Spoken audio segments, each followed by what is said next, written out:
Unacademy. Let's crack it. So, let me ask you, first of all, Anubhav, what are the pillars of center-state relations? Right, sir. So, may I take a moment to think on it? Yes. Sir. Sir, when talking about the pillars of center-state relations, I think we as in India, which operates on the foundations of cooperative federalism, the primary pillar is that of the institution of governor, which acts as the link between the center and the state. Secondly, in terms of fiscal federalism, the issue of devolution of taxes and resources is the second important pillar of relations. Thirdly, sir, in terms of provisions of security of state, it is how the center and state come together to ensure a successful functioning of the security apparatus. Any more? So these are all that I can think about right now. What about subjects? Right, sir. The three lists? Right, sir. So the Constitution under the 7th schedule provides proper distinction between subjects that states and center can respectively legislate on. And there is a concurrent list. And also. there is a concurrent list under which the Constitution expressively maintains the superiority of the center over the state. That is why sometimes political scientists have led this system to be remarked as we are a federal system with a unitary bias.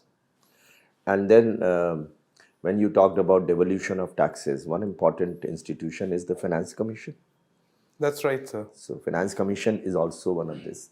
GST Yes, Council, Yes, sir. Zonal Council, Right, sir. and one more thing, the service for which you are aspiring, Yes, sir. So all India services. All India Services. So these are the pillars of center-state relations. Right, sir. You started off correctly with governor, Right, sir. but there are many, which, for example, the things which I have just told you. So whenever you give answer, include all these things in your answer. Right, sir. What are the strengths of our democracy? Sir, the strengths of our democracy, firstly, the fact that we are able to accommodate diverse cultural diversity and still continue to work towards being a nation.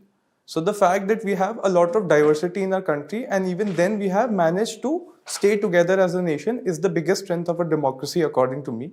Secondly, sir, it is the fact that despite being a relatively illiterate and uneducated electorate at the beginning of the nation, our people, our electorate have demonstrated extreme and very aware political consciousness and they are active participants to the process of democracy.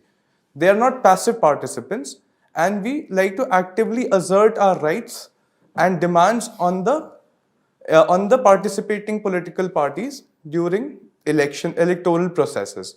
So I think these two things are the biggest strengths of our democracy. While giving answer to this question, Right, sir.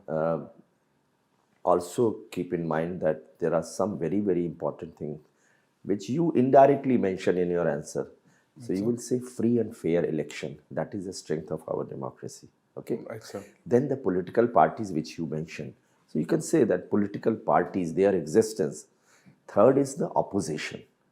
Right, sir. That again is an important strength of our democracy. Democracy.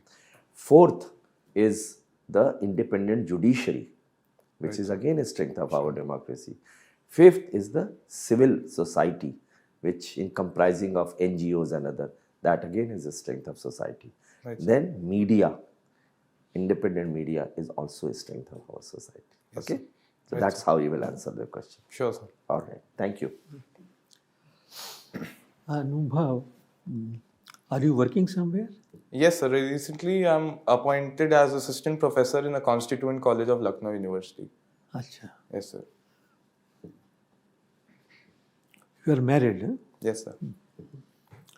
Okay. You have done MA post-graduation in PSIR, Yes, sir. but your preference for services does not prove this point.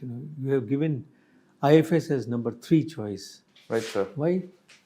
Sir, the fact that I have done political science and international relations, I believe will help me serve on the ground in India in the administrative services and police services as well.